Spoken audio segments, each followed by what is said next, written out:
Hi, welcome to the Boy Talk podcast. I'm your host, Harrison Smith. First off, I'm not a therapist, I'm not a counselor. I'm a 25-year-old guy living in Austin, Texas, who loves Star Wars and cooking food. I've really struggled in the past with my mental health, depression, anxiety, imposter syndrome. So many things I've struggled with in the process of overcoming. And a little bit about why I'm doing this. This is basically what this whole episode is going to be about. But there's not a lot of really great outlets out there for men. There's a lot of guys out there going, fuck everybody else, just work on yourself, or women are your property. You know who I'm talking about. But I want to just give you my point of view, how I deal with my problems. And I'm not going to sit here and judge anybody or tell you, hey, I'm doing it perfectly, because I'm fucking not. I struggle, daily, and there's routines I have in place to make sure I don't, you know, fall back into a severe depressive cycle and lay in bed all day. Um, but I think there's a need for, somebody out there to say, it's not okay to it's okay to not be okay sometimes, and talk to somebody, whether it's a friend or a parent or a sibling, or even send me an email or hit me up on Instagram, because there's always somebody out there who cares and wants you to succeed. So, with that being said, let's get into why I'm making this podcast. It all started with the worst month of my life, October 2023. So I'm a realtor, and I don't get paid unless I sell a house. And, you know, 2023, without getting into the boring details, it ended up being really hard to sell some houses. So, started off, I kind of ran out of money. So baseline stress is pretty high. And then I fell in love in August. And this girl who I was crazy about came into my life. There's a whole long story in there. It's a topic for another day, but I broke up her wedding, and then we were in love, and then, end of September, we kind of stopped talking. There's a lot of moving parts to that one, but I end up getting my heart broken. So, I'm sitting there stressed out about my whole life, because my career's over the past few months started falling apart in front of my eyes. And then this girl comes in my life, and it's fucking awesome. Like, I'm in love. We're talking on the phone for 3 hours a night and talking all day, every day. And we're hanging out. And I'm like, oh, this is awesome. I finally found what I was always looking for. This girl who I thought was perfect for me. And, came in and then abruptly left with, there was warning, but in my eyes, with everything that was going on, just like drop of a hat left. So I have no money. I'm heartbroken. And then, right as all this is happening, we stop talking. My childhood dog dies. So I'm like, okay, great. Well, that's another thing. Throw it on there. Um, and I'm just in rough shape, man.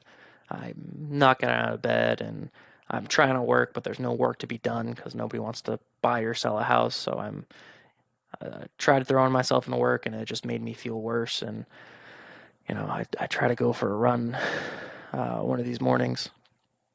This was in late October. Heartbroken, no money. I'm going for a run, and I just break down crying, like, oh, this girl of my dreams, what the fuck is happening? And I'm sitting there thinking to myself, what's the point of this? What is going on? And I'm not religious. I don't believe in God, but to try to make sense of it, I started talking to the universe. And I'm like, what are you trying to teach me? What are you trying to show me? What's going on here?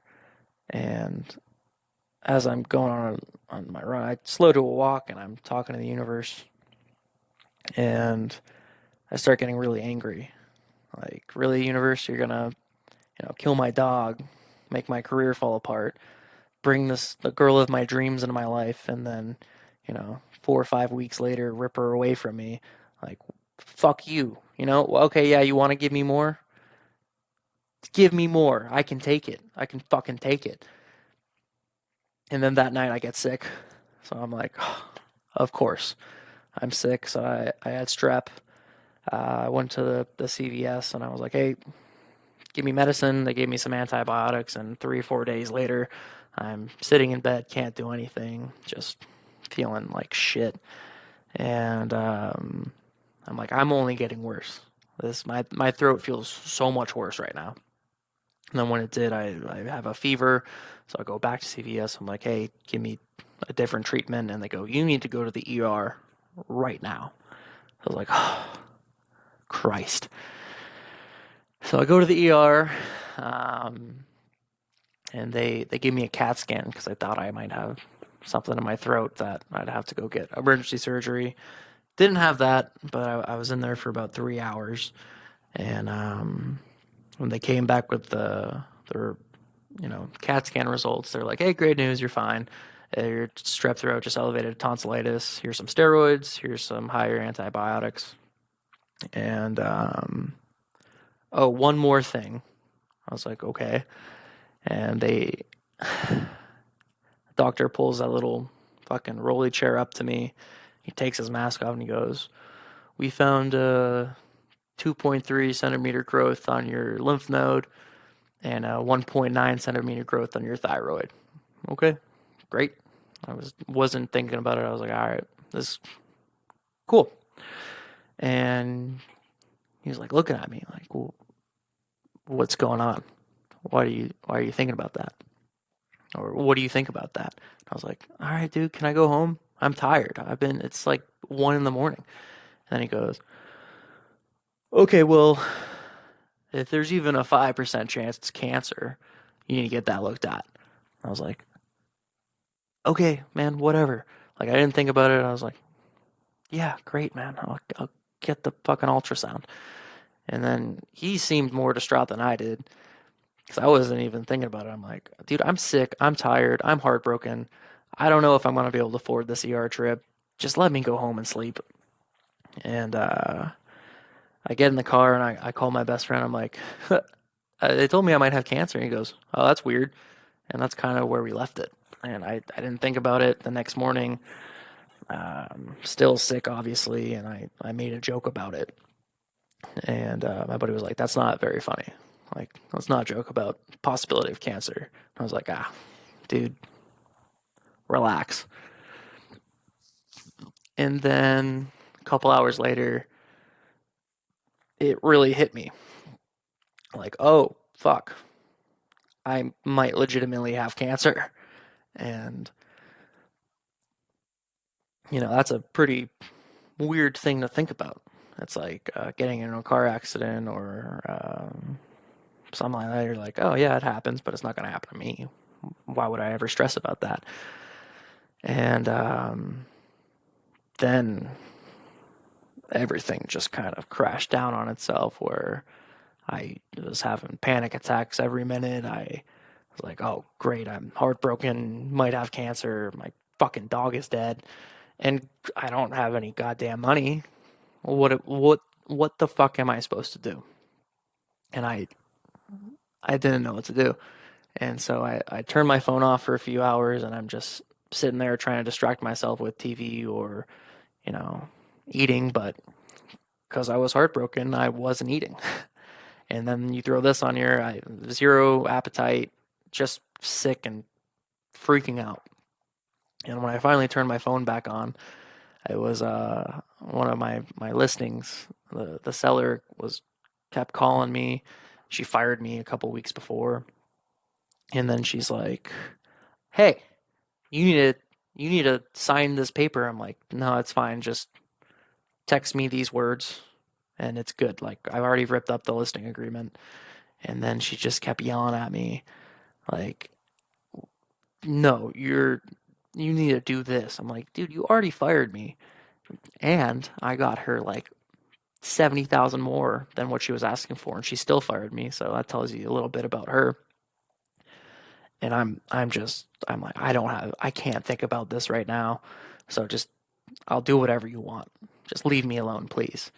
And I called my broker. His name's Cody, for help with it. I'm like, hey, what the fuck do I do here? This is what this lady wants me to do. And he goes, oh, just here, I'll email you this. Just fill it out. I'll sign it, or you can sign it and send it to her, and you're done. I was like, okay, great. And I've been out of the office for about a week, and so he's like, cause I was sick, and he goes, how are you feeling? And it just that broke me. Somebody I respect and admire, and really great guy. I'm just like, are you alone? And I told him I might have cancer, and he was super supportive and all this stuff. And he was really great. Um, and then about a week passed. The only two people who knew I might have cancer and kind of the extent of what I was going through in my personal life was my best friend Zach and my broker Cody. And I was spiraling fast.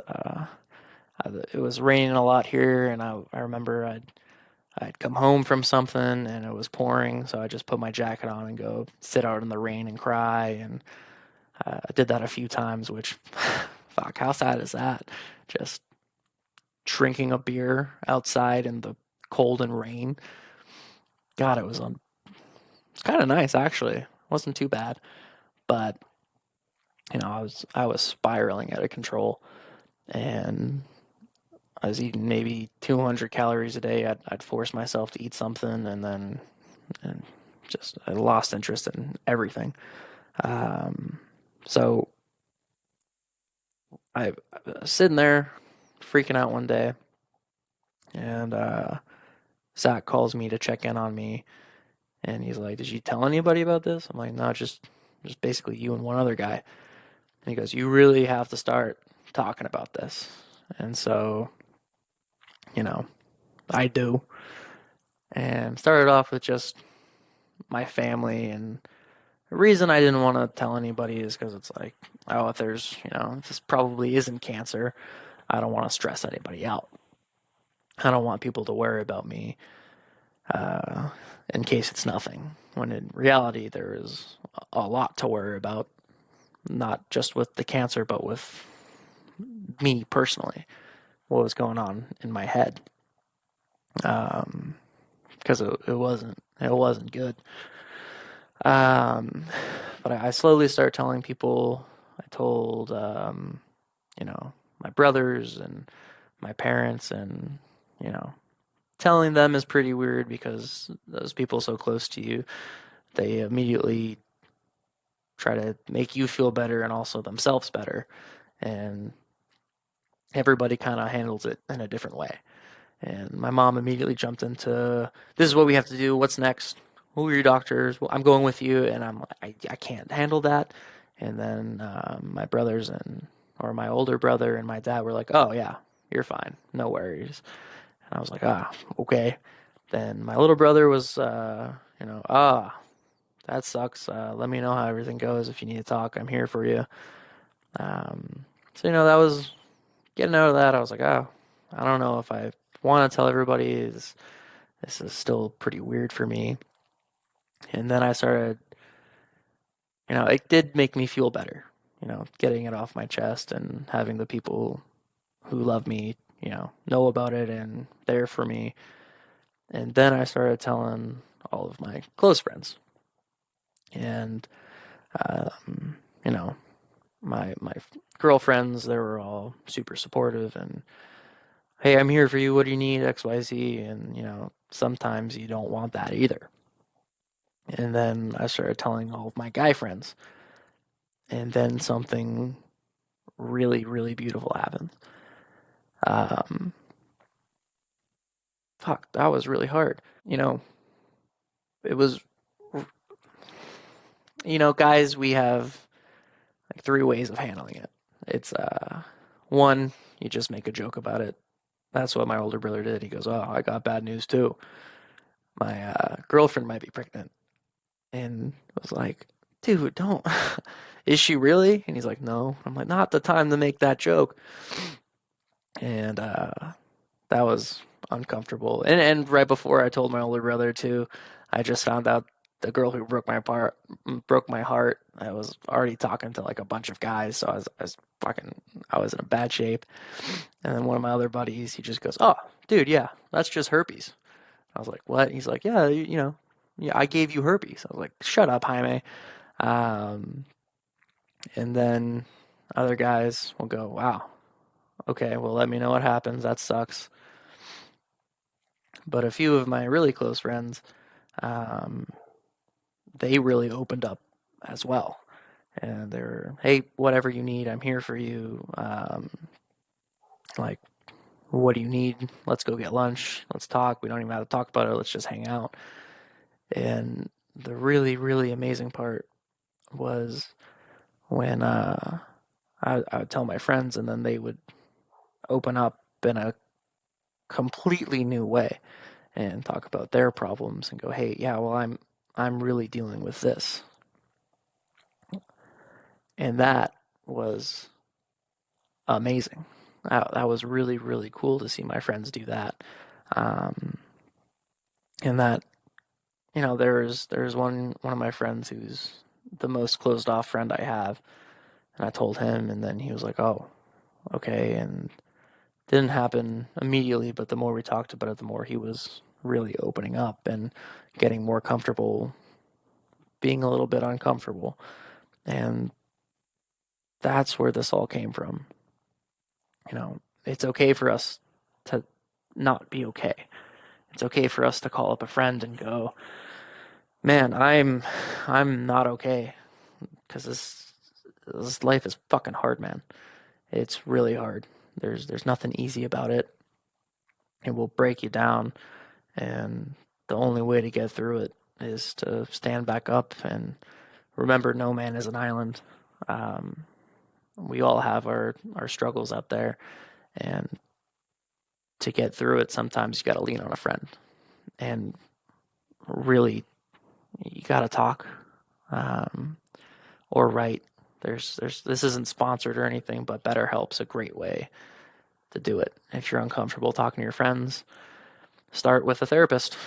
And I think there's ways you can do text to talk or texting a therapist or going back and forth that way if you're really uncomfortable. Or fuck it, send me a DM on Instagram.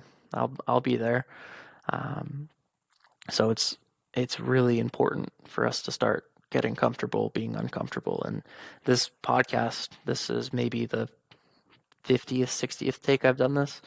Um, I didn't want to do this. I felt like I had to do it, and that really motivated me.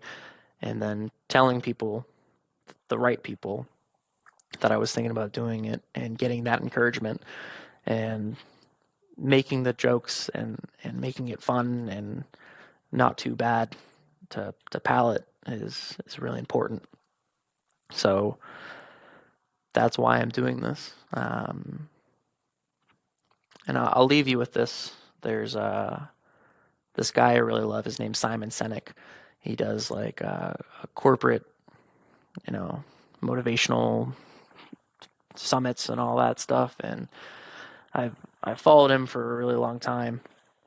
And in the midst of me, you know, not getting out of bed and drinking beer, crying in the rain, uh, I found one of his clips again where I'm going to put this in the link because I'm sure I'm going to butcher it, but him and his friends, they have this thing where you can't cry alone.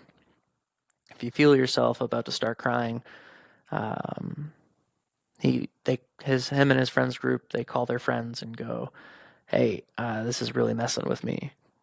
Can you sit with me while we talk about this?" And he puts it as an analogy um, of being in the mud. Like, hey, your friend's in the mud, and you're gonna sit there with them, because he doesn't want to be in the mud. You sure as hell don't want to be in the mud with him. But don't yank him out. Just sit there and wait until you're ready to get out of the mud together. And he ends it with telling the story how his friend called him up one day. They haven't talked in a while. And he's like, hey, how have you been doing? And his friend goes, really not good. I've been really bad. I've been struggling with some really heavy shit. And Simon ends it with, why didn't you, or he asks him, why didn't you tell me? And he goes, well, I didn't want to bother you. And Simon ends it with, don't be an asshole and deny me the honor of being there for you. And that really helped a lot as well. Because as much as you think your friends will mock you and judge you, if they're really your friends, they'll be there for you. And to me, that really changed my whole outlook on everything. So please, if you need help, just ask for it. And if somebody's going to be mean to you about it or make you feel worse for it, then they're not really your friends. Well, I'll see you guys next time. And that was episode 1. Hope it wasn't too bad. Later, guys. Thanks for joining me here. And I'm really proud of you for working on yourself. Bye, guys.